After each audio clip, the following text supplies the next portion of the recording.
A'udzubillahi minasyaitonirrajim. Bismillahirrahmanirrahim. Assalamualaikum warahmatullahi taala wabarakatuh. Selamat datang ke sesi podcast Pondok Sirah. Sesi yang kedua setelah yang pertama kita mulakan sebelum ni dengan Ustaz Fakhrul Islam. Dan kali ni dari sudut julat umur kita ada ustaz yang lebih senior, baik dari segi pengalaman dan juga sumbangan dalam dunia sirah nabawiyah. Kita bersama dengan Ustaz Luqman Makhtar. Betul kan Ustaz? Itu saja nama Ustaz kan? Muhammad Luqman Ibn Makhtar lah. Ya. Masya Allah. Saya dengan Ustaz Luqman sebenarnya kali ikut kan, perjumpaan pertama kita dekat Iman Publication, betul Ustaz? Anda tak ingat. Tapi yang tersebut tu anda ingat lah. Tak tahu adakah itu yang pertama atau ada sebelum tu yang pertama. Itu Jumpa yang adik pertama. Ustaz. Jumpa adik Ustaz lah. Oh, Saya dengan adik Ustaz satu jamiah dulu dekat Yarmouk. Okay. Dan masa balik tu, nama Ustaz Luqman Makhtar ni mula saya kenal sekitar 2013-14 kot. Baru nak balik masa tu. Dan balik Malaysia, antara kerja-kerja terawal tu, bukan dengan Iman tu tahun bila dah. Dengan Iman tu tahun 2019 baru jumpa Ustaz. Tapi nama Ustaz dah dikenali sekitar tahun tu. Allah. Masa tu Ustaz dengan Telaga Biru lagi kot, kan? Yeah. Dengan majalah Solusi. Dan ingat 2019 kita jumpa tu. Konon-konon kita sebagai editor lah nak tarik, nak pengaruh Ustaz Luqman Makhtar ni untuk tulis dengan Iman. So, masa tu buku Ustaz yang paling meletup masa itu adalah Asam Garam Rumah Tangga Nabi sallallahu alaihi wasallam. Itu je pun buku pertama. Itu yang paling letup tu. Ada. Dan masa tu saya punya perasaan adalah masa tu saya dah into sirah dah. Tapi belum betul-betul ada proper sirah center macam sekarang dan pondok sirah yang terkini kan. Dan Ustaz Luqman adalah kira pioneer lah kot. Kalau bukanlah malu kan Ustaz Luqman rendah diri pula, tapi dari sudut pengkhususan takhasus amal sirah tu, Ustaz Luqman antara yang guru terawal yang saya nampak di depan lah. Yang betul-betul takhasus ataupun memberikan tumpuan kepada sirah. Kena tanya Ustaz Luqman dulu. Ada turning point ke Ustaz dalam kehidupan Ustaz? Sebab Ustaz belajar di UAE, betul? Dalam bidang Usul fiqh. usul fiqh kan. Maksudnya dia sama macam saya juga, usul fiqh juga. Kemudian Ustaz terus dengan Telaga Biru lepas tu kan. Betul. Sepanjang pekerjaan awal. Dan saya lah secara peribadi, persepsi dari luar ni tak kenal Ustaz sebagai sirah lagi sehingga kemunculan Asam Garam tu. Kalau Ustaz boleh kongsikan apa yang membawa Ustaz kepada sirah dan kenapa sirah? Menarik lah. Tapi tak sangka suara itu sedap lah. Kalau ada mic jadi sedap. Gitu lah. Rasa macam macho gitu. Bang, podcast kena sedap sikit suara. Gitu lah.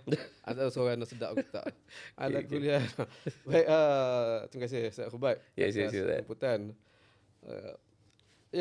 Kalau tanya balik dari segi background latar belakang pendidikan dan pengajian usul fiqh lah. Ana rasa sama kot antara dengan Ana kita semua lah satu spesies ni. Kita pernah memegang satu idealisme. Kalau kita bina agama ni kita nak kuasai semua. Saya masa tu. Kan? Nak pegang Quran, tafsir, nak semualah mausu'i lah pada hari ni kan.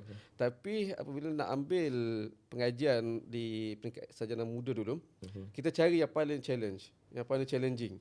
Masa tu kita usul fiqh lah kan. Tetap minat tu mencapah lagi masa tu. Cuma tu sebagai tumpuan, ambil usul fiqh. Baik. Ambil usul fiqh, belajar, dan ingat masa belajar UAE itu pun pengajian tak khusus usul fiqh.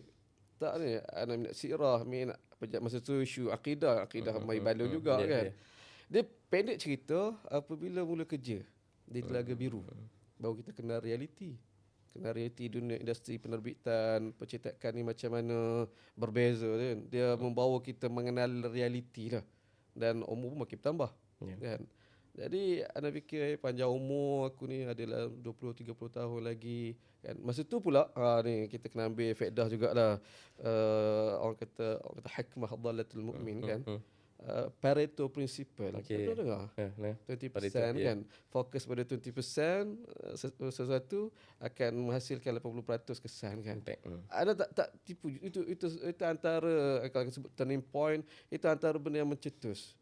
Aku nak kejar semua ni, tak mampu. Ingat dulu, ingat masa sekolah dulu pun pernah nasihat yang seumpama ni, ada cikgu berpesan, Kalau nak main sukan, pilih satu sukan. Ana memang bangkang situ. Kita nak main semua Main kan. semua. Kita nak main semua, nak try semua. Tapi sungguhlah. Kata apa basuh orang putih dia panggil Jack of all trade. dia macam tu. Dia tak pakar pun.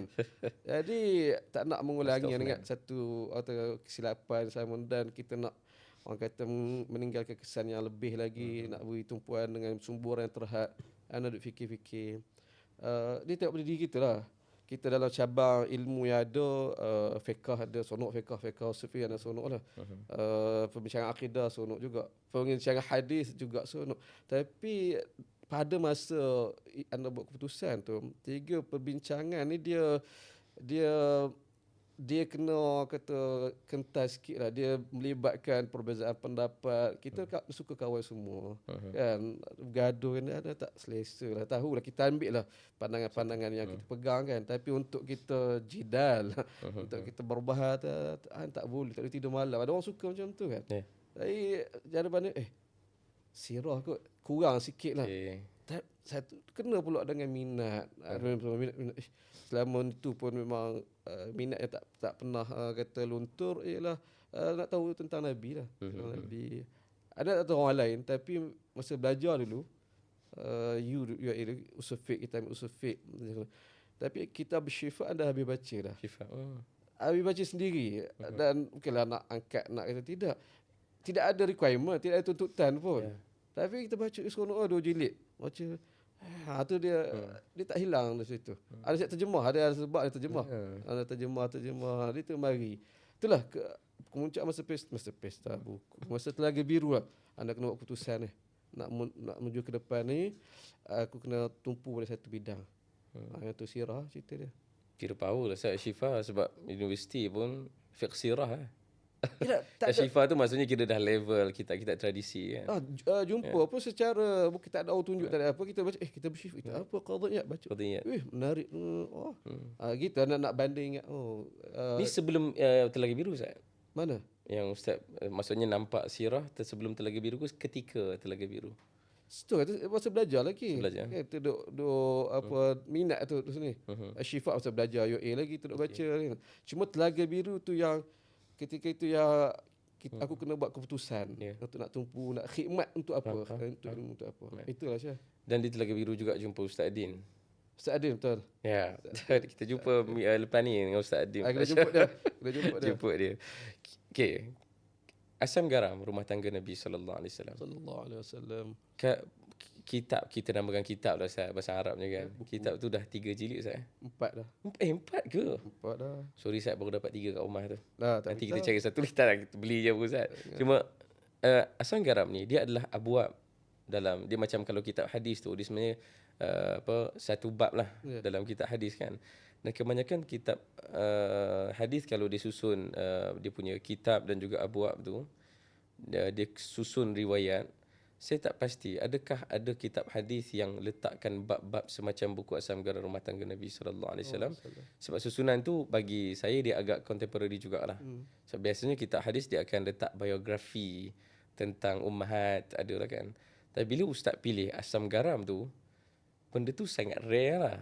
Dan sebab tu mungkin faktor kenapa buku ustaz yang tu sangat pergi. Walaupun saya peribadi Ustaz, kalau saya pernah jujur dengan ustaz dulu, buku ustaz ni dia macam kitab hadis. Itu dia susun bab kan, dia susun rangkumkan hadis. Dia bukanlah kategori buku yang contemporary sangat, maksudnya nak bincang parenting ke relationship ke tidak kan. Tapi kerana kita rupanya tak pernah pun ada satu buku yang merangkumkan hadis-hadis manusiawi dan rumah tangga Nabi sallallahu alaihi wasallam, sebab tu buku ustaz sangat berjaya. Begitulah. Macam mana ustaz boleh jumpa bab tu? Itulah dia Telaga Biru itulah. Apabila kita tumpukan kepada sirah, baru sebelum ni duk tumpu banyak angle kan, fiqh tahulah semua. Setiap cabang tu ada kena tumpu lagi. Tapi apabila dah memberi tumpuan khusus kepada sirah tu, baru kita nampak ialah ruang luas lagi. Ana macam ni, tak tahulah orang lain, tapi ana ada satu kecenderungan mencari benda orang tak buat lagi. Itu cara pandang selalu. Baca sirah apa? Oh, ini ruang kosong, ni ruang kosong, ni ruang kosong. Banyaklah ruang kosong. Dan sudah tentu antara ruang kosong dia ialah tentang rumah tangga Nabi. Kalau tertanya buku, masa kita sambung masa tu sambung tengah sambung master, tapi jangan tanya Ya. tapi kita Apa soalan tu dia dilarang untuk ditanya uh, dia ada panggil literature review kan. UAE juga saya kan? UAE juga. Perpustakaan. Saya UAE juga master. UKM pertama. Oh, UKM tak juga. habis. Masa Jangan cerita Ustaz. macam itulah. Nak katanya kebiasaan tu ada. Jadi kita nak buat sesuatu tu kita kena tengok dulu orang lain buat tak kan. Ada orang setakat ni orang dah buat macam mana. Setakat yang masa tu lah. Apabila duk cari tengok Maktabah Syamilah, tahu siapa kita ada Maktabah Syamilah. Duk tak ada buku khusus. Ya. Setakat tu lah. Tak Bahkan ada. dalam bahasa Arab pun. Anak bahasa Arab lah kita bahasa Arab Melayu. Tak ada. Ni, Melayu lagi lah. tak ada ni. Yang ada kalau tengok di internet dia himpunan tapi ke arah romantik lah. Romanticizing sirah sama macam sebelum umum je. Nabi baik ni. Okey, tapi anak mesti baru tahu kahwin lah. Realiti tak seindah itu lah kan. Kahwin tahun berapa Ustaz? Tahun 2008. Wow Ustaz. Lamanya. Anak ikut sunnah umur 25 tahun kahwin. Oh, umur Ustaz berapa sekarang? Tak duk fikir macam umur kita dekat sebenarnya, tapi rupanya Ustaz adalah maha guru. Ada 18. Umur anak 18 sampai sudah. Dia pula kahwin. Anak Ustaz masa tu berapa tahun? Berapa orang dah? 3 ke 4 tahun. Okey, dah 3-4 orang anak. 3 4 Telaga Biru ada 3 4 5. Tak ingat anak tu. Anak Ustaz semua berapa ramai? 7 kan? 6 nak masuk 7. 6. Masa 7. Sama ikut sunnah kat aku. Tak ada tunggu ada benda yang rasa semudah-mudah nombor kita nak sama. Okay, maksudnya kalau nak meneka untuk bergabungkan isu tu, Ustaz pun berada dalam realiti Asam Garam tu. Yes. Dan masa tu buku yang ditawarkan pun tak ada. Tak ada. So Ustaz berada kat situ untuk melengkapkan gap tu lah. Ambil peluang begitulah. Sebab betul Ustaz sebut, kalau saya duduk dalam dunia sirah pun, saya muncul lewat sikit lah mana Ustaz kan. Saya punya buku pertama tu bila Ustaz? Alamak lupa dah 2021. Anda tak ingat tu. Nabi juga seorang manusia. Ya. Kalau Ustaz tak tahu, saya kena bagi tahu. Anda baca? Saya dah tulis 5 buku sebelum Nabi juga seorang manusia. Masya-Allah. Anda ni tak tahu. Tak tahu kan? Tak tahu. Sebab selama ni buku tulis tu random lah. Alah kita ustaz kan minat segala benda. Ustaz muda Ustaz kan. Masa tu tulis bab akidah tulis. Okey. Bab siasah tulis. Boleh publish ah? Bab publish semua. Oh, tak Saya tahu. tak tahu kan. Anda Sebab kenal memang anda sebagai penulis Nabi juga seorang manusia. yes. Kan? Sebab memang rasa isu Pareto juga Ustaz. Yeah. Bila kita nak buat segala benda, jack of all trades, master of none kan. Master of Siapa none, nak baca buku kita? Apa impact yang kita boleh offer pun boleh dah dah tak best pun. Betul. Bila fikir balik baca buku balik kan, tak best. 5 buku tu lain-lain semua. Buku sejarah ada, buku isu bukan isu politik, isu umat ada, Palestin. Buku siasah ada, siasah syariah lah, politik rahmah tak je buku tu. Dahsyat tak je buku Ustaz. Macam-macam.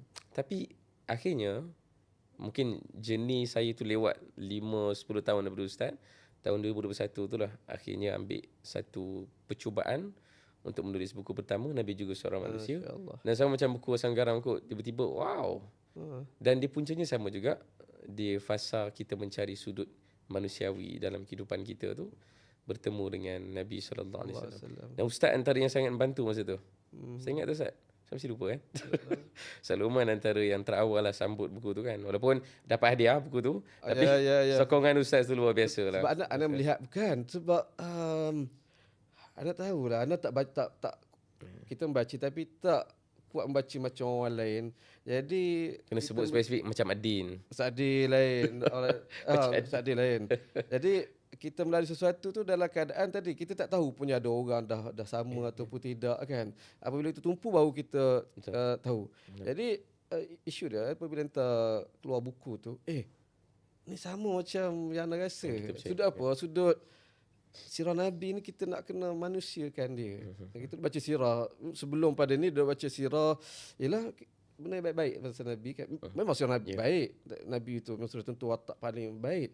Tapi sisi manusia yang sebut tu, realiti manusia, Nabi sedih, Nabi ni dalam rumah tangga, kita baca ada dalam hadis tapi tidak ditonjolkan sebagai sirah. Jadi ada seorang buat lah. Benda ni, idea ni siapa yang mengikuti apa tulisan dalam solusi itu, jejak sahabat, dia boleh nampak lah benda ni. Tapi kepala nama bab dia bukan tu lagi lah kan. nama bab dia, nama rubrik tu, nama kolom tu adalah apa dia? Jejak sahabat. Jejak sahabat lah. Jejak sahabat. Okey, nama tu Jejak tengok sahabat tu nak bawa sampai pentingkan sahabat Nabi, tapi nak bawa dalam bentuk realiti lah kan. Jadi asal geram. Kemudian minta bawa buku tu. Sama ni. Lepas tu kelakarnya lagi apa? Orang lain mungkin lah dah kenal nama.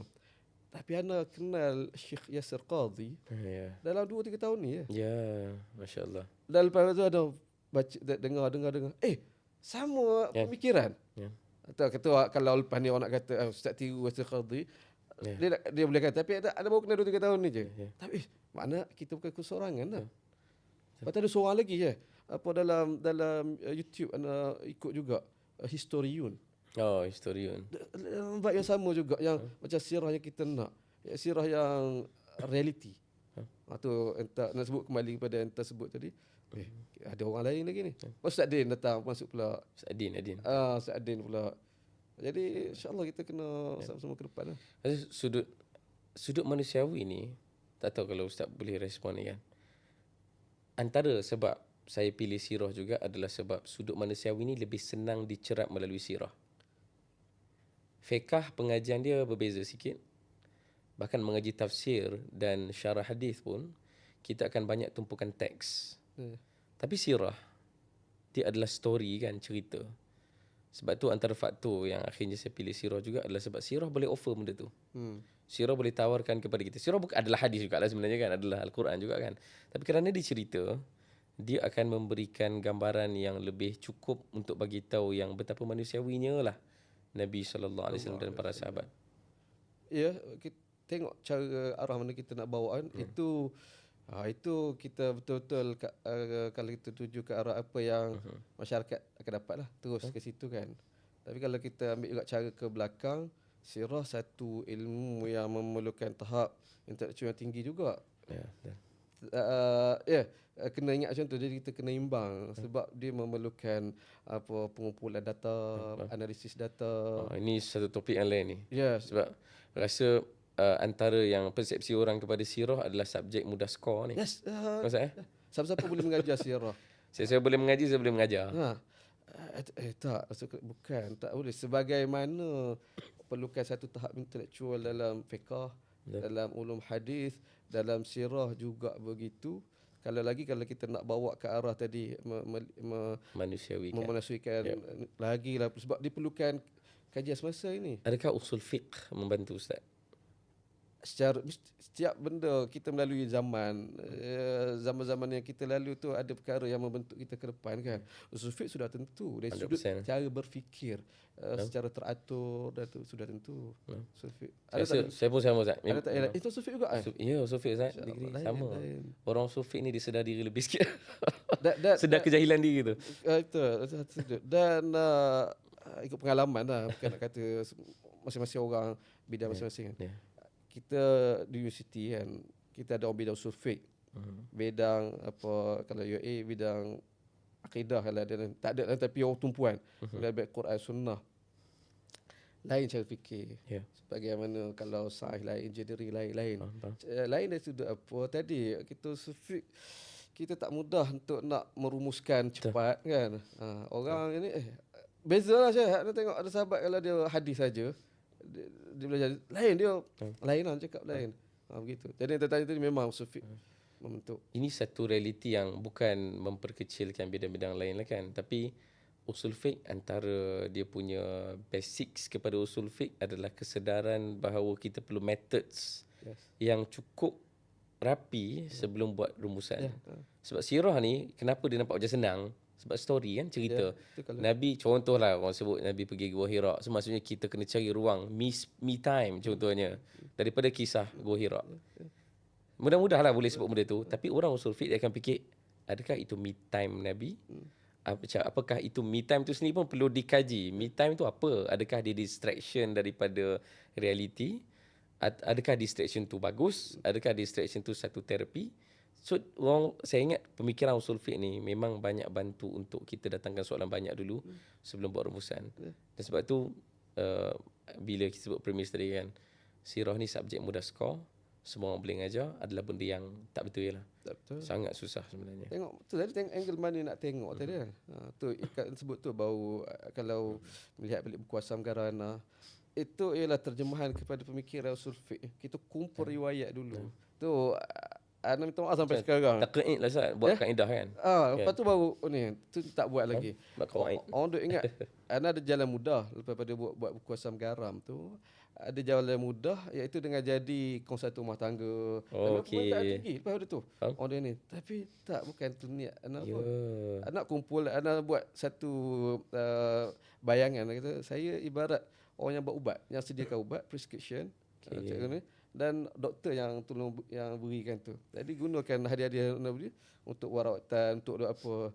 Aku sendiri tak boleh lagi. Sampai ini anda jumpa lagi apa kisah-kisah rumah tangga Nabi yang tak tahu geram tu. Masih lagi. Ni tahap rendah diri yang Ada, sangat saya. tinggi. Tak, Ustaz pernah dijemput apa Malika Sakinah, bukan apa nama grup tu Ustaz? Mai Sakinah. Yang podcast Mai Sakinah kan. Sebab nampak masa tu bila saya nampak Ustaz kat situ macam wow, Ustaz Luman dah mula masuk ke sini ni. Saya membayangkan Ustaz Luman mungkin akan beraksi lama lah dengan grup konsultasi rumah tangga sebagainya kan. Tapi bila Ustaz sebut macam ni, baru faham Ustaz punya decision making tu. Sebab faktor kita memang kena menghormati dan beradab dengan beradab dengan hadis Nabi sallallahu alaihi wasallam yang kerja untuk memahami itu sangat detail lah kan. Tanpa menafikan tadilah orang nak solution, nak penyelesaian, nak ubat kan. Jadi bab rumah tangga perlukan ramai doktor, ubat. Tanpa menafikan memang perlu, tapi bukan saya anda tak sedia lagi. Masya-Allah. Kita nak masuk cerita Bak Adin sikit. Bukan cerita pasal Adin. Ustaz Adin? Bukan cerita pasal Ustaz Adin. Tapi Ustaz tahun 2023 Ustaz pergi Haramain tu. 23. Lepas kau Ustaz pun lupa. Ya. Yang Ustaz travel dengan Ustaz Adin tu 2023 kan? 2023. Kan? Dan benda tu mengejut lah. Yang pertama sebab Ustaz tak ajak saya. Yang kedua sebab tiba-tiba ada kat sana. Lama pula tu sebulan. 2 bulan. Sebulan. Ustaz pernah meneroka sirah, trekking di Haramain. Bukan Haramain sajalah, seluruh tempat yang ada kaitan dengan sirah sampai Tabuk. Ustaz pergi sampai Tabuk Ustaz? Ya. Sampai Tabuk. Sampai Tabuk. Sampai Tabuk kan. Dia luar daripada Haramain lah kan. Anda letak dengan angka konservatif 50%. Dan macam mana Ustaz ambil keputusan untuk buat benda tu? Sebab sirah ni selalu orang baca di kitab.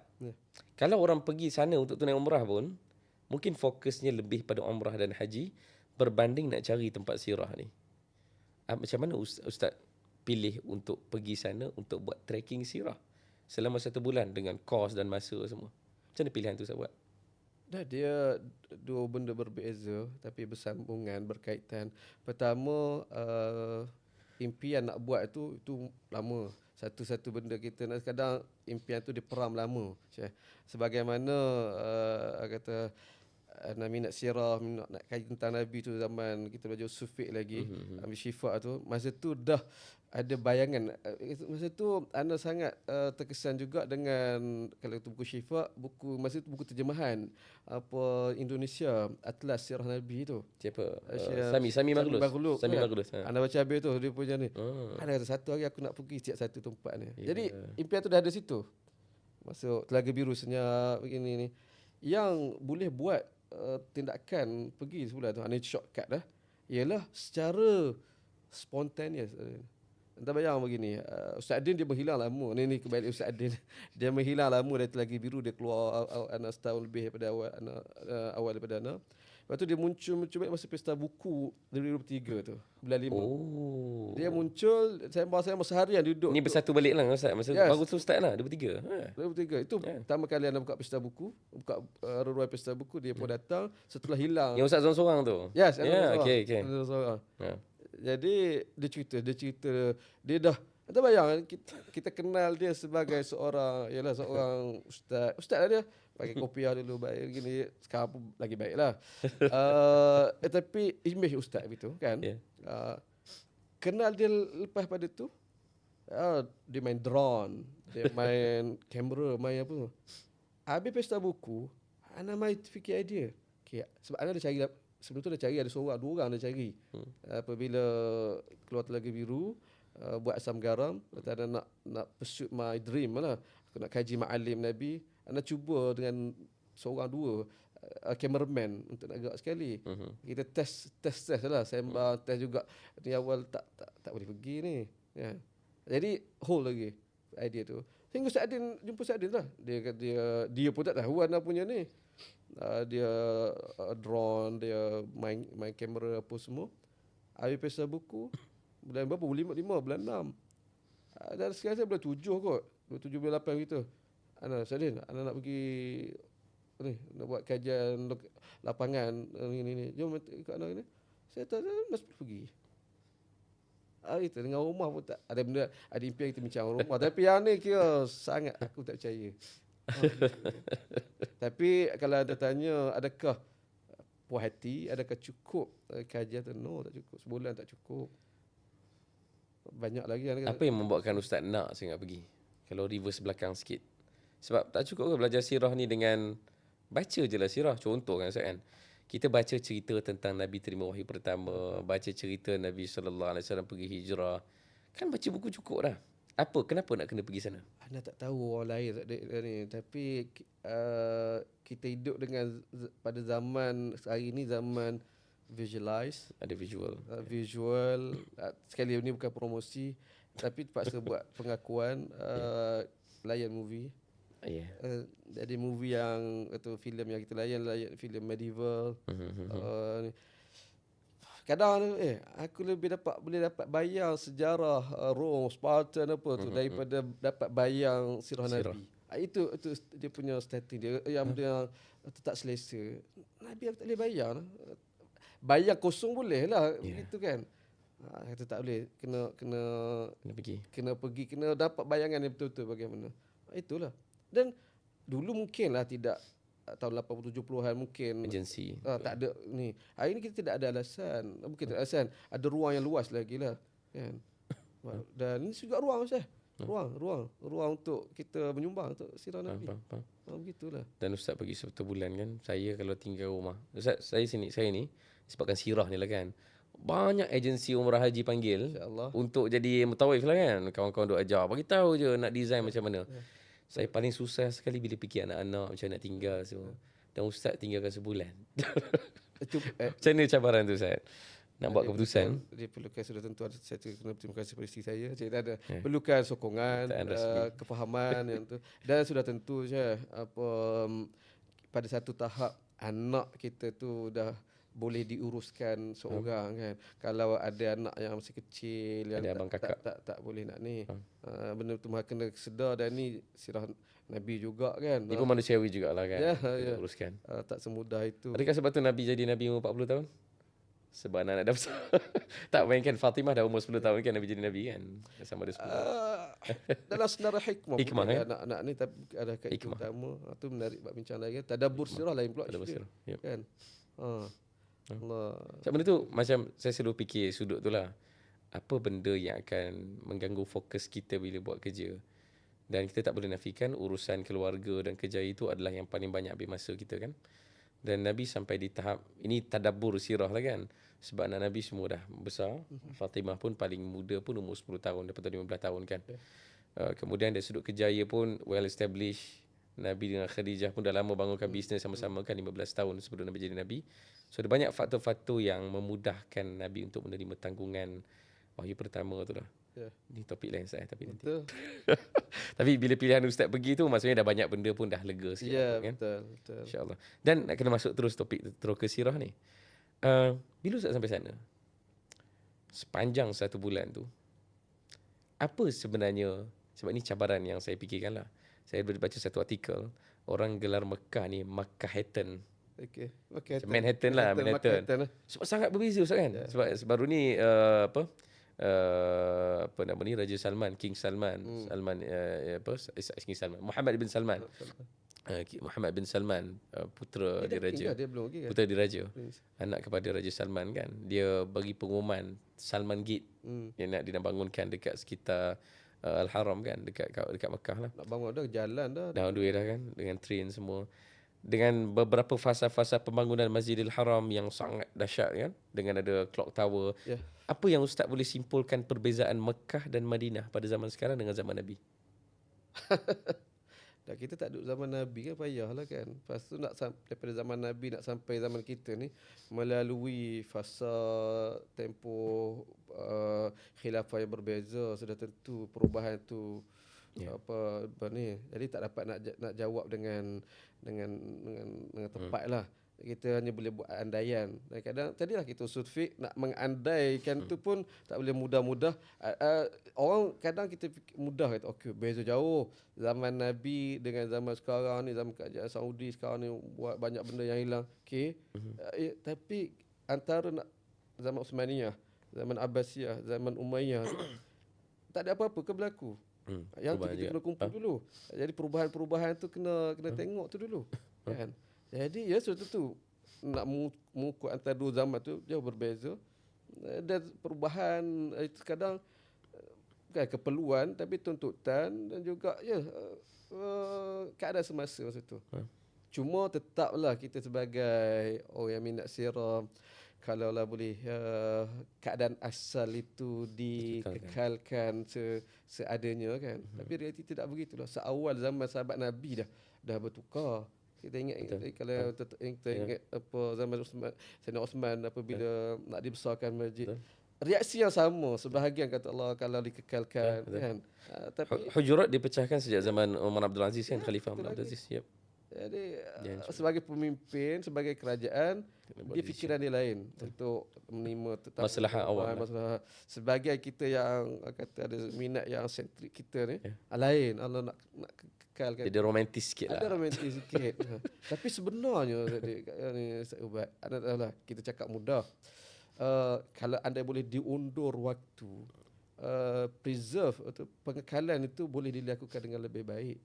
Dan bukti ni ada.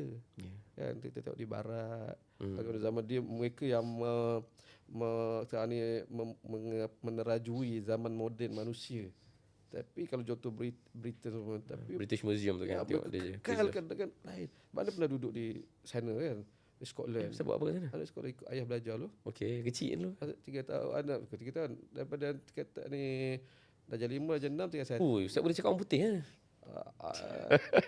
tak ada kecil-kecil. Okey, sama-sama. Jadi duduk sana juga antara tempat yang seronok pergi ayah buat berjalan ialah kastel-kastel dia. Okey. Dan nak belajar sejarah dia, Tudor and Stuart dia punya nama sejarah dia orang kekalkan, dia boleh kekalkan dalam arus kemodenan tu. Best untuk visual kan benda tu kan. Untuk visual, bangunan tu dikekalkan.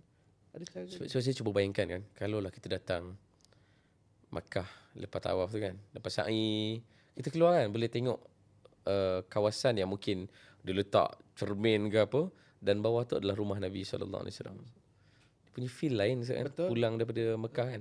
Kalau pergi Masjid Nabawi, lepas ibadah dekat Raudhah tu, toleh kiri ada hujurat dengan segala kesederhanaan dia kan. Orang balik akan dapat tazkirah banyak lah daripada umrah kan. Betul. Itulah. Tapi sekali lagi tak boleh. Kita kena sedar bukan ada kempen apa tidak. Tak semudah tu nak kita salahkan yang semasa.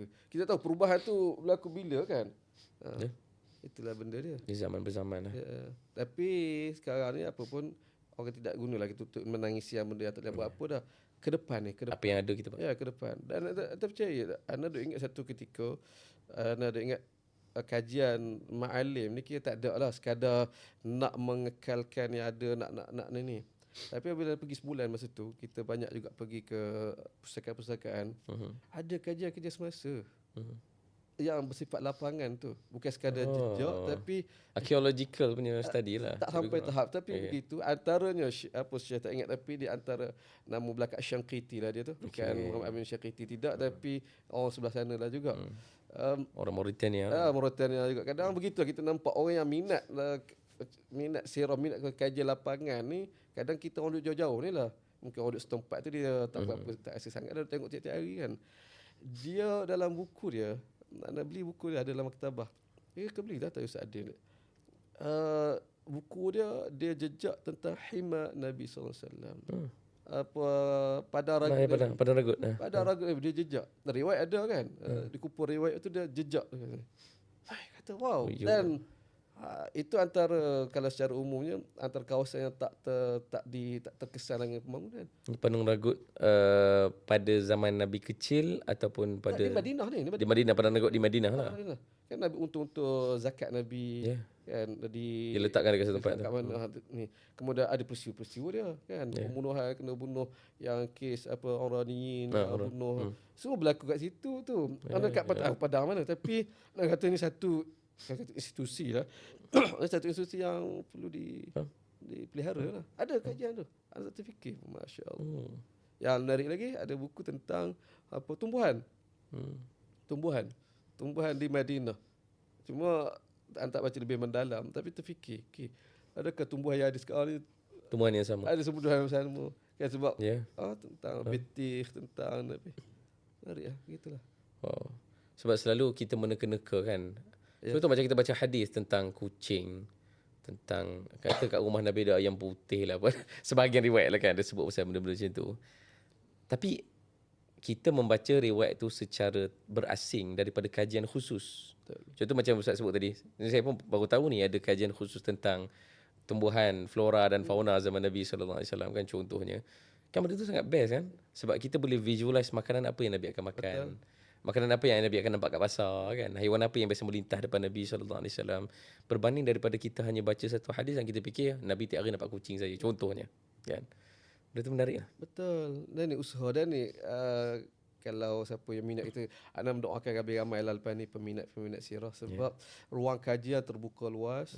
Sebab para generasi terdahulu, para ulama dulu, mereka menjalankan tugas mereka dah mengumpul riwayat tu kita taklah bukan kata settle lah, okey yang ni. Tinggal lagi hari ni kita nak contextualize bahasa ini lah. Kita nak meletakkan konteks yang seboleh mungkin yang setepat yang ada kan. Dan memang perlukan cara pembelajaran sejarah masa kini lah. Ada begini kadang tadilah kita berfikir seorang-seorang. Tapi apabila berperasan, orang dah fikir pasal ni dah ni. Contoh sejarah atau sirah Nabi sallallahu alaihi wasallam. Kita nak belajar sirah Nabi daripada Mekah dan Madinah, perang tu perang ni kan. Dalam lensa kajian sejarah moden, dia baru satu cabang. Political history. Itu tu. Ada bukan sejarah yang penuh tentang Nabi sallallahu alaihi wasallam. Dia ada takhasus lagi lah. Ada takhasus lagi. Jadi untuk nak memahami sejarah satu masa, satu watak sejarah itu, dia perlu meliputi political. Saya dulu masa bila baca pasal sejarah tamadun Mesir Purba kan. Saya ingatkan dia sejarah, dia cabang umum sejarah history tau. Rupanya ada Egyptology dia panggil. Yes. Kajian tentang Egypt, tentang Mesir Purba kan.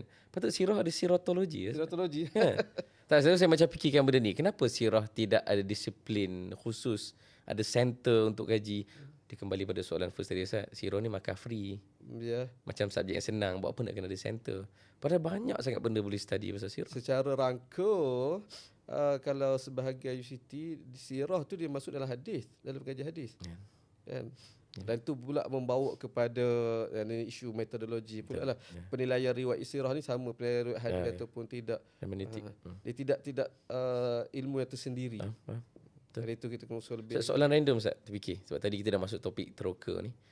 Macam mana saliran, tandas, pembentungan? Sebab ini soalan real kan. Sebab kita tiap hari, kita kadang kurang menghargai benda yang dah ada kan. Kalaulah kita boleh hargai satu benda kat rumah kita ni, benda yang paling kita perlu hargai, dia adalah tandas. Tandas, betul. Sebab bayangkan macam mana setiap najis yang kita buang tu, macam mana ia diuruskan. Segala saliran air, basuh makanan, basuh ayam kat dapur tu kan. Kita ada saliran longkang kita, dan akhirnya dia ada reservoir kan, tempat air buangan kita. Kemudian ada loji air. Macam mana zaman tu mereka menguruskan semua benda tu? Ustaz pernah baca? Allah lah ada kajian khusus ke tidak. Cuma yang sekali lagi perlu dibuktikan dengan kajian. Cuma setakat ni orang kata andaian kan, tak jauh beza dengan pengalaman kita orang masa dulu. Ada duduk kampung dan pengalaman tu memang duduk kampung memang tak ada tandas. Tak ada tandas. Jadi nak buang tu Tunggu malam kalau boleh. Gali dan kampus lah. Bawa cok anak malam, bawa tu lampu tolong, gali kamu. Itu. Dan memang zaman Nabi. Riwayat sirah ada tu kan? Hah? Riwayat sirah memang ada kan? Memang Cerita ada. wanita Ansor yang keluar malam-malam untuk pergi kan? Sayyidina Saudah keluar, Sayyidina Aisyah keluar malam. Malam kan? Dan nama tempat tu pada Manasik. Manasik ya, Manasik. Oh, saya ingatkan saya. Ya. Memang tu Manasik. tempat dia. Jadi sama lah. Jadi kalau bahasa mudah nak tanya zaman Nabi macam mana dia orang buang, tanda tak ada. Cara tu lah. Tapi memang ada hadis khadam Nabi yang bawa bekas air untuk air Nabi uruskan diri kan. Yang hadis Khadijah mandi dengan Nabi satu bekas tu dalam rumah kan. Dari rumah. Dalam rumah lah kan. Dalam rumah pun ada space juga. Ada space. Betul. Itu satu benda lagi nak kena kita construct semula kan. Kadang kita simplify. Sekali lagi, perlu salah satu benda berkaitan dengan sirah, berkaitan Nabi, perlu kumpulkan riwayat kita kena habis usaha lah untuk kumpul riwayat mungkin baru boleh construct. Tu kalau tak macam tu, kita terus simplify buat keputusan, buat ni. Contoh sirah rumah Nabi tu macam satu ni je. Itulah bilik air, itulah semua. Situ semua. Walau ada kompartmen dia, ada dapur, ada bilik tidur, ada ruang tamu, ada. Jadi perlu. Gitulah. Perlu je. Entar lepas ni. Madinah dengan Mekah lebih jadi metropolitan lah kan. Madinah dia masih sederhana sikit, tak teruk macam Mekah. Betul. Walaupun kalau contoh soalan yang saya tanya kan, saiz Madinah sebenarnya besar mana? Allah tanya. Zaman Nabi. Zaman Nabi, saiz Madinah. Nak gambarkan untuk gambaran hari ni, dia saiz dia besar mana sebenarnya? Ataupun kalau kecil sikit soalan tu, Masjid Nabi besar mana? Sebab kita solat dalam Masjid Nabawi hari ni, seluar-luar masjid lah. Daripada timur ke barat kita berjalan tu memang letih lah kan, nak melangkah menapak tu. Tapi zaman Nabi SAW, masjid tu besar mana Ustaz? Kalau Ustaz boleh bagi bayangan. Ada, nak boleh. Pertama, kita sebut masjid besar tu bukan secara tentu tidak kan. Kita kecilkan lagi, dia duduk bahagian depan tu. Yang masjid depan yang Abu Jibril. Itu dah besar tu zaman Uthmaniyah tu. Okey. Kecil lagi. Dia begini, kalau kita boleh nampak saya sudut, sudah tentulah kalau sebelah sana berakhir dengan Hujurat. Maqam Nabi, itu hujung dia kan. Sebelah sini pula kalau ini kita boleh susun dengan daripada Khauf Abu Bakar, itu masuk Abu Bakar tu, lima tiang tu ke depan lagi. Kompres lagi dia jadi macam tu. Lepas tu depan tu pula memang situ dah. Raudhah tu kira daripada Hujurat sampai ke mimbar kan? Raudhah. Satu pendapat. Satu pendapat. Satu pendapat. Jadi situ. Kalau ke belakang tu pula sampai ke ada penanda dia lah. Okey. Ada dalam bentuk berapa meter ke persegi, ada tak bagi. Lebih kurang surau kita lah Ustaz. Yes. Kan? Kecil lah kan? Sangat kecil. Sebab selalu bayangkan contoh kan dalam bila kita mengajar dan mengaji sirah kan, kalau tuan-tuan dengar ni kan, bila kita baca hadis contohlah Nabi bagi khutbah, tu bayangkan sebesar masjid negeri. Insya-Allah betul kan? So jemaah kat belakang dia macam hadis yang pemuda Yang masuk lah. Yang dia banyak hadis yang lebih kurang kan pemuda masuk, ambil satu hadis yang pemuda mengaku nak berzina tu. Azin li bizina tu. Ya Rasulullah, izinkan aku berzina. Kan daripada jauh kan. Saya duk fikir jauh tu macam jauh masjid negeri tu. Kalau bayangkan surau kita kecil macam tu, dia sangat intimate kan session tu. Semua orang dengar lah kan. Sebab ruang tu kecil je. Kan? Hadis yang Zainab angkat tangan lepas solat subuh tu memang berlaku dalam ruang yang sangat kecil. Ni belum tambah Al-Sufah saya. Tu penentu dia. Al-Sufah kat belakang lagi. Zaman Nabi dah di extend dah kan sebelum lepas Kaufatan dah di extend sikit. Kat ujung masa ujung sirah kan. Kalau sebut Raudhah saya sebut tadi ada khilaf baca. Dan kadang ada benda khilaf yang kita rasa nak betul lah.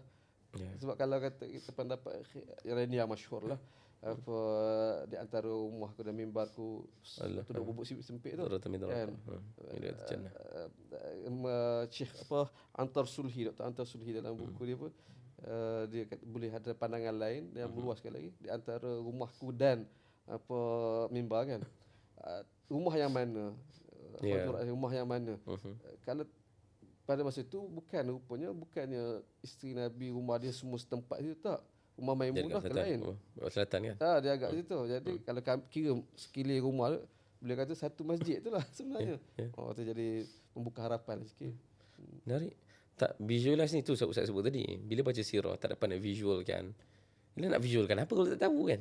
Dan kajian tentang ma'alim, tentang binaan, rupa bentuk, barang-barang, tumbuh-tumbuhan, haiwan zaman tu membantu kita untuk memahami itulah realiti zaman tu. Betul, Kan? betul. Ada suka kalau nak tambah lagi. Pedang Okey. zaman Nabi. Anak tu tengok ada satu kartun. Okey, dia tunjuk sekarang baguslah usaha tu kan, kita memasyarakatkan sirah Nabi dalam bentuk usaha sebegitu, kita sokonglah ada adab-adab dia. Tapi tadi dah tetap perlu dengan kena betul dengan sejarah lah.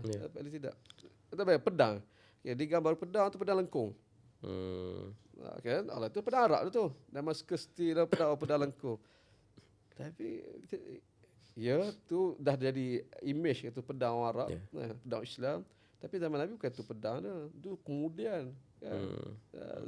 Zaman Nabi pedang straight je.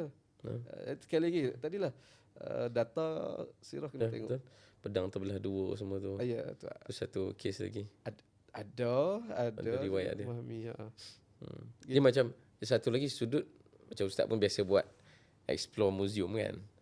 Kita ada beberapa museum Islam kat negara kita. Shah Alam satu. Apa nama dia Ustaz? Taman Pusat Islam tu kan, dekat sebelah Masjid Negeri tu kan. Itu Masjid Negeri tu. Kan? Dan dia sekarang ada apa nama tu? Allah, apa nama? Yayasan Restu. Kalau di KL ada kat Masjid Negara ada Museum Kesenian Islam kan. Lagi kat mana Ustaz kat Malaysia? Tu saja ada. Kat Terengganu tak ada kan? Dekat Taman Tamadun lah kan. Kita ada sikit je. Dan yang paling proper adalah yang dekat Masjid Negara tu. Sebab dia ada curator dia, ada team management, barang-barang artifak yang sangat baik lah. Kita nampak museum-museum kita pun. Kat Turki ada kat Topkapi, kalau Ustaz tahu kat Topkapi tu kan. Topkapi sebut. Topkapi sebut Ustaz. Topkapi. Topkapi. Rasanya betul lah. Tapi ejaan dia Topkapi lah kan. Dia Topkapi setahu saya sebut macam tu. Topkapi adalah antara museum yang setakat saya cari tak jumpa curator dia. Sebab kalau dalam museum ni, hierarchy museum, curator adalah lapis yang paling nak menjaga hal ehwal barang-barang artifak ni semua. Topkapi tak ada curator. Tak ada terus. Dan Madinah saya tak pernah check exactly apa yang berlaku dalam museum Islam dekat Madinah khususnya. Tapi kerisauan kita dalam pameran, Malaysia selalu ada ramai orang buat pameran-pameran sejarah Nabi kan, barang-barang capal Nabi segala benda tu. Ini kita nak bincang dari sudut akademik lah. Isu sentimen itu tolak tepi kejap. Tapi dari sudut akademik Ustaz, dia semacam ada satu benda yang selalu orang ambil kesempatan, ataupun kalau Ustaz boleh jawab soalan yang lebih asal daripada itu, ada kesahihan ke tentang benda-benda ni? Bila sebut tentang capal Nabi, tapak kaki Nabi, apa lagi tentang artifak ni, barang serban Nabi SAW, pedang Nabi yang dibawa ke sana sini, dia okey kalau daripada awal declare ini replika je, ini yang kami bayangkan daripada, kami cuba visualkan daripada kajian, itu okey. Tapi masalahnya kadang-kadang barang-barang ini dibawa dengan satu klaim bahawa ini memang serban sebenar yang Nabi pakai. Ini rambut sebenar Nabi SAW. Yang akan ada kesan orang akan ambil benda tu, bertabaruk dengan benda tu, walaupun itu adalah satu benda yang syar'i untuk buat. Kalau betul itu daripada Nabi SAW, ini ada kesan buruk yang berlaku kepada umat. Apa komen Ustaz tentang benda tu? Begitulah. Kita kalau kita yang minat sirah, kita orang pertama yang nak benda tu betul. Ya. Tapi dalam masa sama kita betul dengan sah kan. Ya. Sebab itu kita akan tengok aku kalau lah hipotesis bias kata aku nak benda dia betul. Ya. Tapi kita buat bacaan, buat kajian, alamak. Jadi biasa begitulah. Tak betul. Sebab menjaga kesucian, keluhuran sirah Nabi tu lebih utama lagi lah kan. Jadi balik kepada tadi, kita peringkat asal awal kita tak main tolak tu salah tak. Kita nak dan kita cari, tengok lah. Dan secara umumnya begitu tak itulah. Malangnya kebanyakannya tak. Macam tu tidak ada. Bahkan Topkapi tu adalah antara tempat yang paling best sebenarnya. Sebab kat situ ada macam-macam benda Ustaz. Ada Quran Uthman. Masa Uthman dibunuh ada darah. Kan ada satu riwayat dalam Ibn Kathir ceritakan apa ayat yang kena darah Uthman tu kan. Betul-betul darah tu kat situ. Tak ada orang tak sah kan. Tak ada. Itu isu-isu barang sejarah. Ada claim itu ada. Yalah, kalau Quran Uthman itu adalah Mushaf Uthmani yang disusun oleh Zaid bin Thabit tu lah kan. Dan tentulah kita sebagai orang sejarah, kita naklah benda tu betul. Dan dia boleh dikaji pun. Ya. Dan carbon dated apa semua Carbon tu boleh dating. boleh ni. Tak ada Ustaz. Pedang pun sama, apabila contoh pedang yang ada di Kota Kedah ada pernah masuk. Ya. Tengok dengan apa handle dia tu berbatik, dia bermanik-manik dengan ni. Tak ada kurator, tak ada orang terang kata inilah pedang Nabi. Uish, mewah pedang Nabi. Ya. Ada begitu. Dia sudah melalui tempaan demi tempaan dah. Kalau kata betul tu pedang tu, kan, dengan sarung yang cantik. Kalau kata itu sekali lagi nak kena, boleh check tu dengan steel tu, boleh tahu steel bila. Kita kena gunalah kemahiran kajian arkeologi sejarah Dan sekarang. tu bila saya sebut Ustaz Scotland tu kan, saya kadang sedih kadang-kadang bahkan manuskrip Quran. Ni kalau sebut mana manuskrip Quran yang saya pernah kaji. Ada manuskrip Quran Birmingham, ada satu kat Tashkent dekat Uzbek kan. Alangkah bezanya macam mana Tashkent, Uzbekistan menjaga manuskrip Quran lama berbanding dengan muzium-muzium Eropah yang pegang manuskrip Quran kita. Yang pertama kerana dia buat carbon dating lah. Dan Birmingham punya manuskrip parchment Quran dia adalah yang paling tua sekali. Yang best ni saya pernah baca, dia kembali kepada haiwan yang pernah hidup zaman Nabi. Masya-Allah. Haiwan tu hidup zaman Nabi lah, tapi kulitnya tu digunakan hanya ditulis Quran mungkin selepas tu. Sebab ada beberapa yang saya tahu jugalah kan, Ustaz kena komen juga. Quran Uthman, maksudnya Mushaf Uthmani yang sebenar-benarnya disalinkan oleh Zaid bin Thabit tu, kebanyakan besar tak ada satu pun yang survive. Tashkent tu bukan Kan? Tashkil di mana? Tashkent tu. Tashkent bila buat carbon dating dia lebih muda berbanding Birmingham pun. Dia punya bahan dah. Bila buat carbon dating tu. Sebab carbon dating ni yang saya faham, dia akan tahu haiwan tu hidup zaman mana. Tapi dari sudut bila dia tulis, dia kena buat kajian tentang skrip tu pula. Dan bila tengok skrip yang ada, kebanyakannya Kufik. Maksudnya era yang bila Kufah menjadi pusat pemerintahan Islam zaman Ali bin Abi Thalib lah kan. Dan seterusnya zaman Umayyah. Dan bila mereka buat kajian yang seterusnya, dia bukan Quran yang sama zaman Osman, bukan Mushaf asal. Dan benda ni menarik lah. Dia macam, bayangkan kita tahu Quran tu haiwan yang pernah hidup zaman Nabi. So wow kan, betapa bestnya kalau umat Islam menjaga betul-betul barang sejarah kita ni kan. Kita bukanlah kata kita ni tapi kita barulah, kita sekali zaman moden dan arti kata dengan teknologi, kemahiran dan pembentukan ilmu tu diterajui oleh barat. Kita dulu orang ke bawah. Jadi kita masa sikit lah untuk nak nak catch up kan. Jangan barat tu kita best practice kita bawa gitu. Kita kata tadi. Kena ramai lagi jadi curator. Yes, curator. Dulu saya pernah ada impian saya nak jadi curator. Sebab saya rasa macam geram untuk cover bahagian Islam ni lah. Tapi kalau dekat Muzium Kesenian Islam dekat Masjid Negara tu, memang mereka curator ni dia ada session untuk sharing. Mana dia dapat barang-barang ni cerita tentang apa. Best sangat sebenarnya. Dan mereka ni kebanyakannya Muslim. Dan itu sangat bagus untuk masa depan Muzium Islam. Sebab kita perlukan orang-orang ahli sejarah ni untuk mengkaji barang-barang Islam tu sebab kita Muslim kan. Ya. Puas saja. Kena terlibat lah. Kita fokus sirah Nabi lagi lah nak perlukan tu. Ustaz, kembali pada Teroka Mekah ni. Apa pengalaman paling unik Ustaz sepanjang meneroka sebulan? Paling unik Paling best lah yang Ustaz boleh bawa ke Malaysia.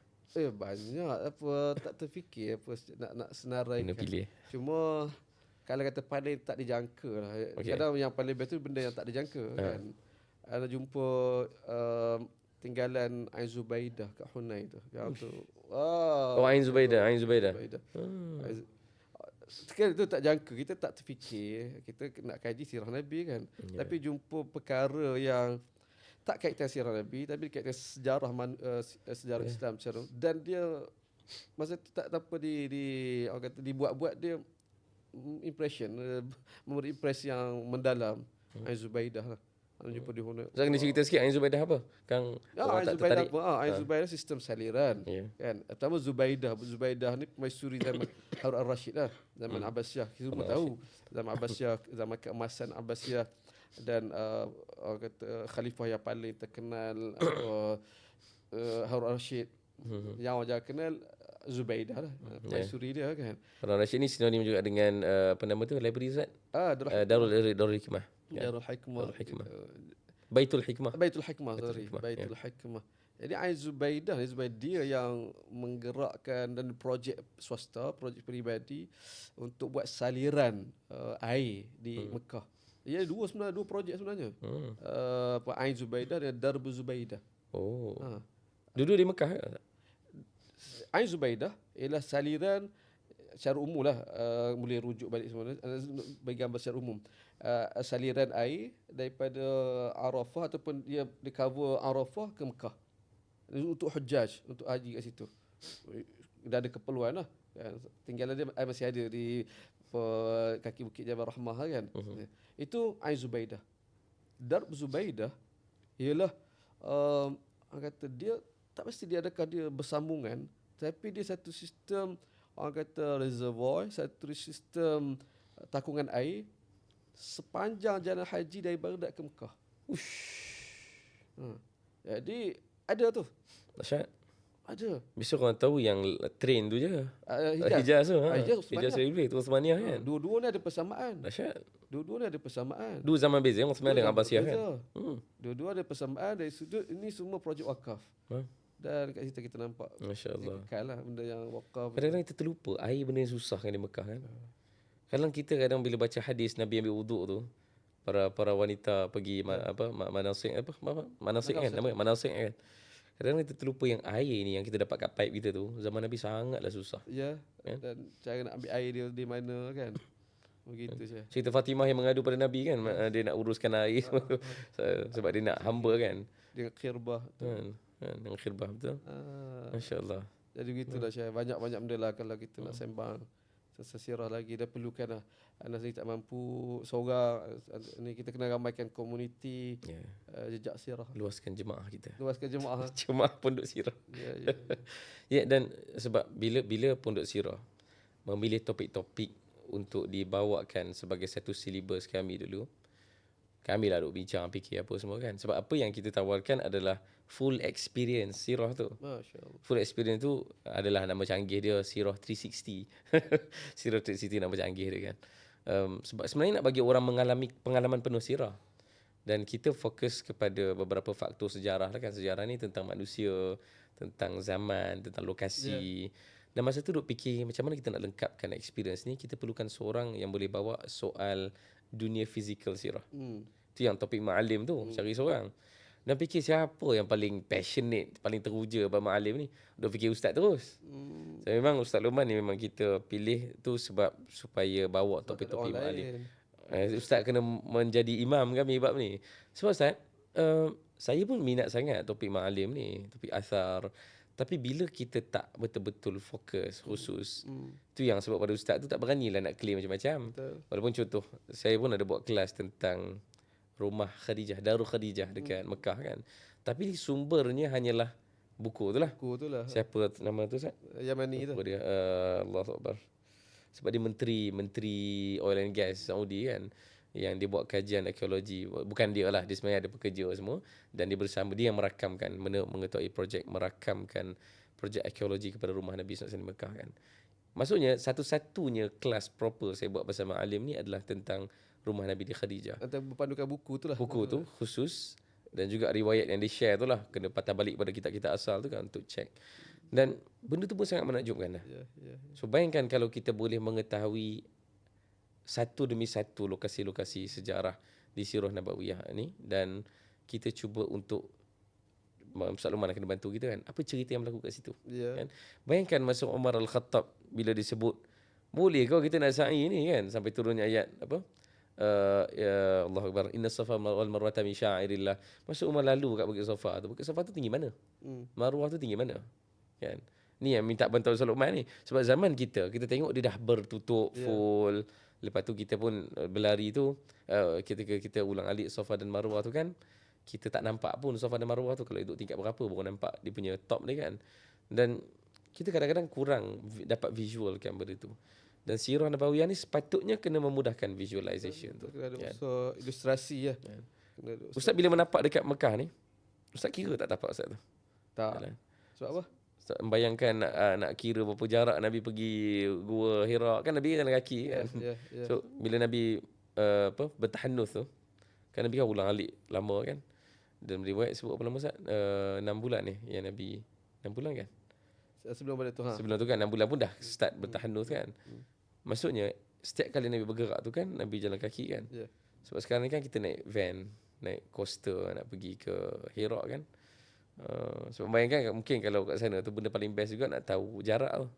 Ya, Kalau berjalan kaki boleh. kan. Anda cuba buat masa tu tapi dia tidak praktikal. Ya. Sebab jalan berbeza. Ni Betul. kan. Boleh buat anggaran je lah. Ni 2 kilometer untuk bayangan dengan jalan raya hari ni. Hujung Mekah adalah Hujung Mekah adalah apa dia? kalau nak kira Jannatul Mu'alla. Ma'lah sebelum tu lagi. Atas tu sebelum tu lah apa Rayah, Masjid Rayah. Masjid Raya. Kan sebelum pada Nabi nak pertawan tu kan Nabi pacak tu dekat situ starting point dia ke lain. Ma'lah. Okey. Ni masa Fatu Mekah Mana? Maksud cerita tadi masa Nabi Fathu Mekah Fatu Nabi Mekah. tandakan. Okey, Jannatul Mu'alla tu belakang lagi lah, maksud hujung lagi. Yang sekarang ni Jannatul Mu'alla tu kira macam dekat dalam Mekah dah lah kan. Tak rasa luar sangat. Itulah Mekah ini dalam buku ada jelas. Kadang kita ingat Mekah semua. Mekah sebagai Masjidil Haram lain. Mekah sebagai daerah lain, mukim lain. Daerah lain. Bahkan Mekah sebagai negeri lain. Okey. Kan? Salah satu daripada 13 ke 14 negeri Saudi Mekah. Okey. Dia cover Jeddah. Seluarnya Jeddah sekali Dia kan. cover Taif. Itu Mekah juga kan. Faham? Mekah So nama-nama yang kita baca dalam sirah tak semesti sama dengan kita Google tu. tak. Faham? Mekah sebagai tanah suci lain. Banu Sa'ad Ustaz. Yes. Banu Sa'ad, pekan-pekan Banu Sa'ad. Saya pernah Google. Banu Sa'ad hari ni dia bukan di Taif tapi dia kat belah tempat lain. Kalau Musyairah. kalau Mekah, apa nama tempat dia Ustaz? Musyairah. Musyairah. Tak tahu nama apa paling betul. Tak ingat dulu pernah cari. Tapi dia bukan dekat Taif lah. Sebenarnya kat mana Banu Sa'ad ni Ustaz? Ada 3. Ya. Ada 3 lokasi. Sekali lagi tak boleh nak tentu yang mana satu. Ada 3 lokasi yang paling masyhur ada tempat tu lah yang nak sampai tu. Yang tak sampai kat Musyairah situ juga. Lepas tu ada satu lagi. Anda baru tahu kemudian ada 3 dia apa. Sebab semua ni dakwaan berdasarkan kesan yang ada Bani Sa'ad ini. Lalu adalah pendapat antara Syekh siapa dia kata boleh jadi tempat-tempat itu ada kemungkinan ya. Sebab atas dakwaan sebagai perkampungan Bani Sa'ad. Sebab Bani Sa'ad dia masyarakat yang nomad. Maksudnya, Ya, nomad lah kan. Pindah-pindah. sama Thaqif. Thaqif Hawazin lain. Thaqif duduk dekat Taif tu. Sa'ad lain. Jadi boleh jadi satu ketika satu pindah sana. Faham. Maksudnya boleh jadi kan masa perang perang Hunain, salah satunya kan Banu Thaqif akan peluk Islam semua kan. Maksudnya masa tu bila Nabi jumpa Syaimah, kan ada riwayat sebut Nabi jumpa Syaimah yang bagi tahu ada gigit kat belakang tu kan. Nabi jumpa di situ, tapi tak semestinya Banu Sa'ad tu kat situ asalnya. Dia berpindah lah. Ada kemungkinan tu. Menarik. Itu orang kata kalau kita kaedah tu jamak riwayat kan. Jamak benda riwayat lah. Dan hal ini kata kita tidak letak secara boleh confirm tak. Anda selesa ke arah kita tu kemungkinan jamak tu dekat sini ni. Jadi kita sekarang ni kita nak ambil peluang yang seboleh mungkin lah untuk nak mendekatkan dengan realiti kan. Di sana. Musyairah nak tak sampai dan anda lebih nak kata kat situ. Sebab apa? Sebab ingat ada riwayat yang Nabi apabila awal-awal sampai Halimah bawa dia, Halimah bawa dia jumpa bomoh di pasar Okas. Jadi Musyairah tu lebih dekat Okas. Faham? Jadi mungkin kat situ. Okas ni lebih utara Ustaz daripada Taif. Yes. Kan lebih utara kan?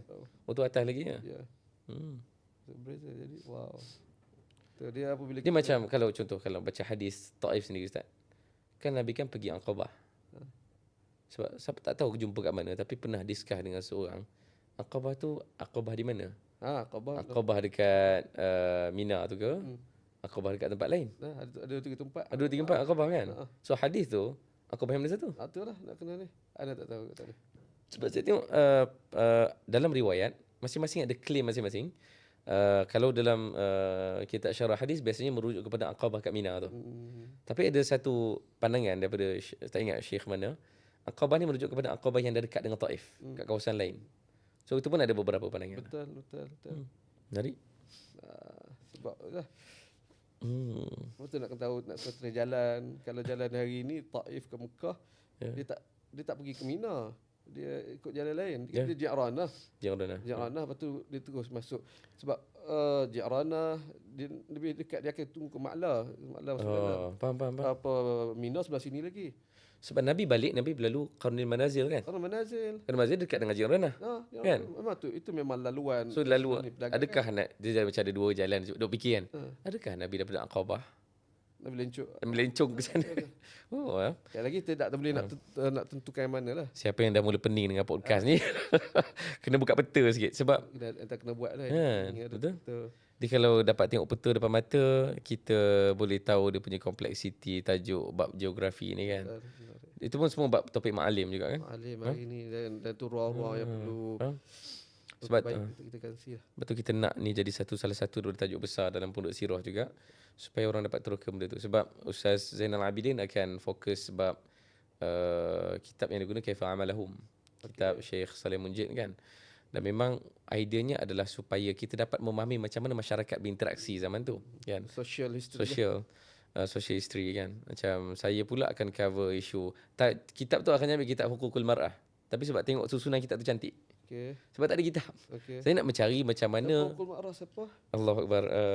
Siapa nama dia? Dia Syekhah. Syekhah apa nama dia? Al-Ain. Dia Saudi punya family lah. Al-Ain ujung dia. So mana nak fokus pada isu wanita. Kitab tu walaupun tajuk dia Hukukul Mar'ah, cara dia susun cerita menggambarkan masyarakat sirah. Contoh kan, macam mana masyarakat jahiliah berurusan dengan wanita. So ni cerita sirah kan. Siapa wanita-wanita yang berada di medan jihad pada zaman Nabi sallallahu alaihi wasallam? Siapa wanita yang terlibat kena seksa zaman Nabi sallallahu alaihi wasallam? So buku apa jilid? Buku tebal tak? Buku dia 1 jilid saja tapi tebal juga. Nanti kita check. Kat Ukrah buku Tahrir Mar'ah ataupun Tahrir Mar'ah Abu Syaqqah. Tahu Muhammad Abu Syaqqah kan. Cuma problem dia susunan kita tu bukan untuk sirah. Anda sebut baru ingat buku tak nak baca zaman belajar lagi. Muhammad Abu Syaqqah. Bukan baca Arab punya yang dah terjemah Indon masa tu. Boleh ingat pergi Pustaka Indonesia promote jadi. Buku Tahrir Mar'ah ni banyak sebenarnya. Syekh Muhammad Imarah pun ada satu. Syubuhat Haulal Islam, tapi satu bab tu pasal Makanatul Mar'ah macam itulah. Best sebenarnya, tapi nak cari yang susunan dia tu cerita pasal sirah, jumpa buku ni. Dan memang best sebenarnya. Sebab saya dah lama macam fikir kenapa, sebab kalau buka kitab sahabiat, dia biografi. Biografi ni dia tak keluarkan naratif lah, dia keluarkan cerita secara khusus tentang watak-watak kan. Dari pondok sirah ni kita nak orang dapat experience.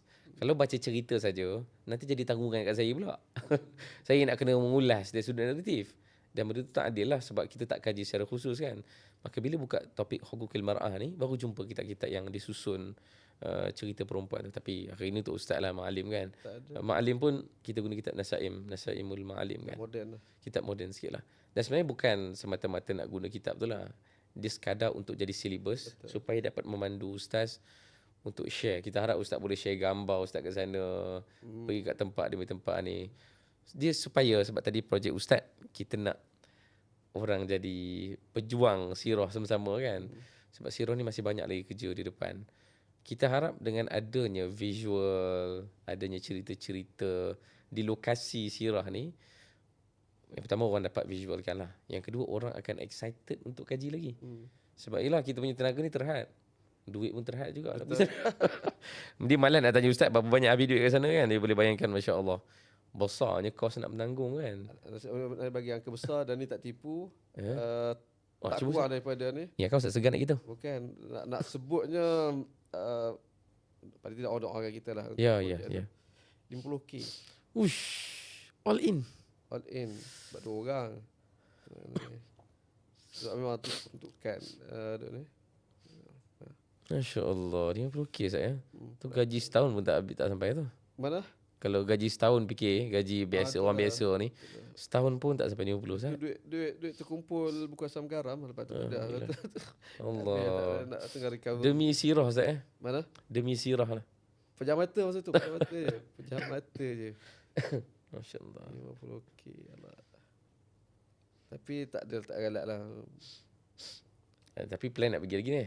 No, ada banyak benda yang galak. Apa Khaybar pergi. Tapi masa tu tak boleh masuk. Dia masa tu dia lepas beberapa tahun Prince Salman, Prince Muhammad bin Salman ni, dia nak bangunkan balik apa tempat-tempat tu dia nak jadi macam pelancongan kan. Banyak dia ni balik. Dia sampai tu Allah. Khaybar ni binaannya masih binaan banyak kan, binaan yang lama-lama. Apa? Maksud qal'ah tu qal'ah sebenar ke? Ya. Selalu jumpa nampak gambar tu, gambar qal'ah di Khaybar ni lah. Tu qal'ah sebenar. Benar. Ya. So memang dalam sirah pun menunjukkan Khaybar ni berlapis-lapis kan. Betul. Cuma tak boleh masuk dia orang dalam. Sebab Best tu. antara yang rare lah. Ka'ab al-Ashraf punya qal'ah tu betul ke ada lagi? Ada lagi? tak tahu. Itulah nak kena tengok balik, nak kena jejak balik. Sana, jejak balik. Daripada dia awal tu Kuala Bina apa semua kan kita tahu. Ka'ab al-Ashraf ni daripada Qainuqa kan? Banadir yang dia apa? Dan akhirnya Nabi hukum dia kan, hukum bunuh. Tapi tu nak kena perinci kalau dari sudut yang lain. Kat situ menjadi dakwaan Nabi melaksanakan assassination. Assassination kan. Nak kena faham konteks semua tu. Dah bila nak habis Ustaz? Tak habis-habis. Banyak lagi ni. Sekarang dah pukul 12 ni. Tak tahu kita nak menuju ke mana sebab tujuan kita bersembang ni adalah untuk recordkan sembangan kita. Sebab selama ni Ustaz kita jumpa off record. Banyak benda best macam ni tapi dia terlepas lah dalam memori kita saja. Sama dengan Ustaz Adin duduk sembang dalam kereta. Ustaz ni yang kita sembang tadi patutnya record. Pergi tak record. Okey tak. Itu tujuannya kita buat sesi macam ni dan kalau untuk last kan apa yang kita boleh sebut lagi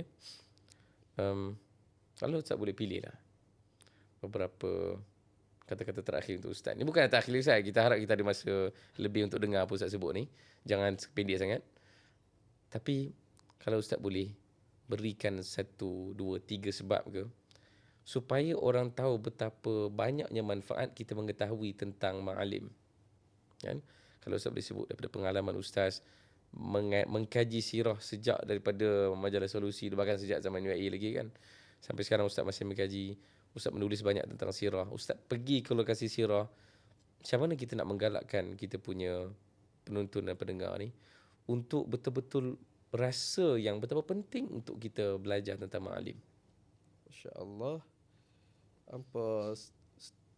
Setiap orang dia akan ada perasaan nak tahu asal usul dia kan.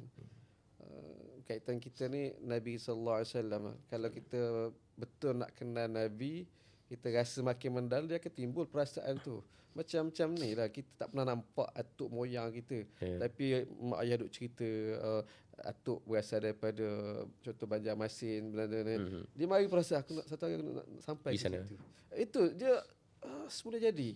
Jadi isu atau berkenaan menjejak sirah Nabi, menjejak ma'alim ni dia datang sini. Kalau tidak ada perasaan tu tak boleh lah.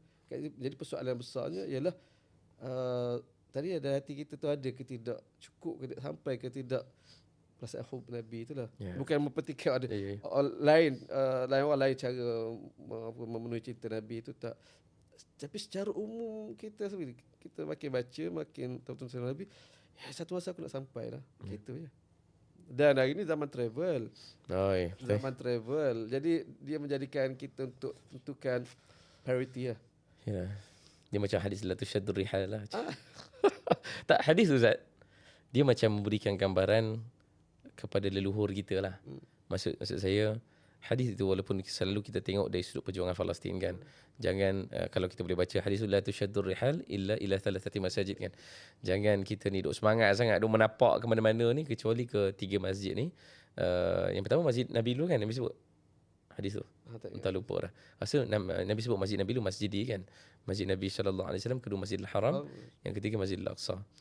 Sebab hadis ni tak naklah keluarkan dia punya fiqahnya kepada sabitnya ziarah semua tu kan.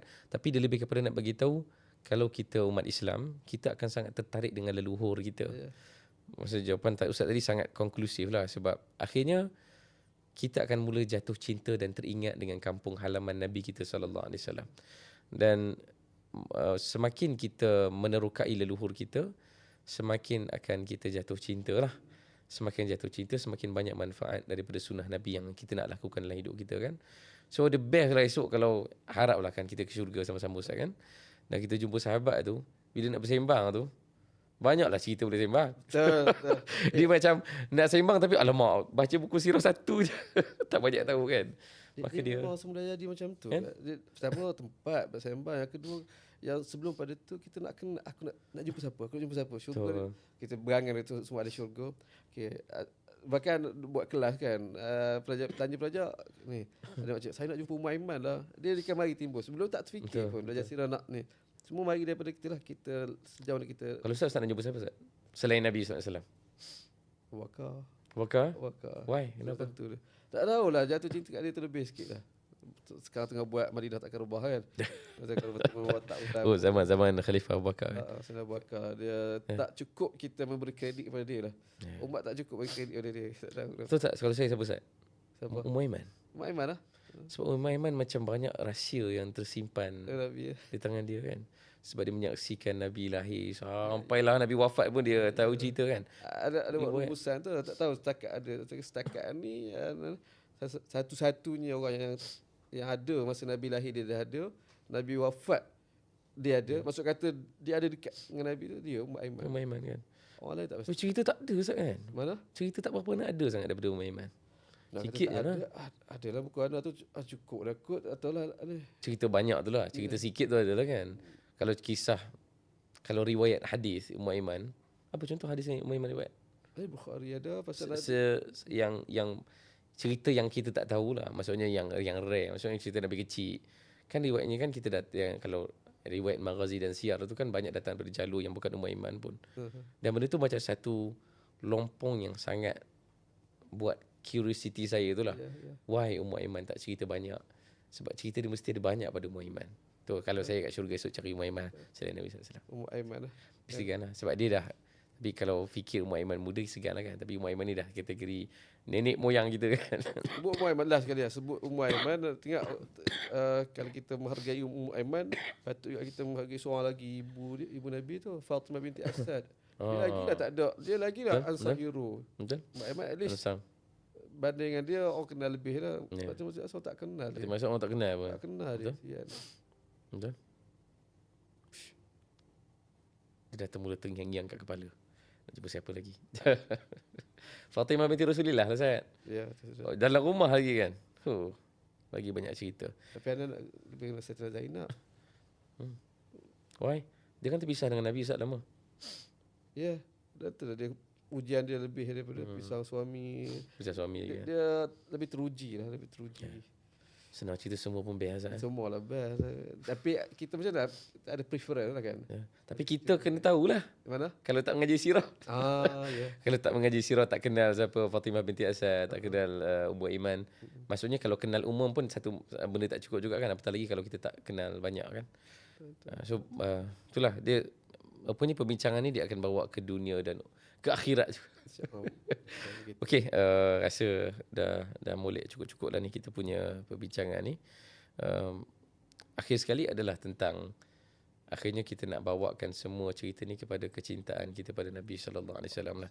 Saya rasa tidak ada sebab lain ustaz selama ni gerakkan penulisan semua kecuali dengan sebab yang sama lah. Dan saya pun bila mula dengan Sirah Center, kemudian berkembang dengan buat podcast semua ustaz. Semuanya akhirnya akan kembali kepada macam mana kita nak berkhidmat kepada Nabi sallallahu alaihi wasallam. Saya suka kalau letak nama kat depan tu kan. Khawaidimu Rasulillah kan. Barulah syok sikit rasa yang buat kerja tu memang tulusnya untuk Nabi lah kan. Mudah-mudahan dengan podcast yang kita buat ni, dengan kelas kita buat nanti, akhirnya masing-masing dapat jumpa jalan masing-masing. Macam mana untuk berkhidmat untuk Nabi sallallahu alaihi wasallam dengan bentuk yang berbeza lah kan. Kami ni sebab ustaz. Ya. Jadilah kerja kami macam ni kan. Kalau anda doktor, pilih untuk kekal dalam bidang tu dan khidmat sebagaimana yang selayaknya lah seorang doktor berkhidmat kan.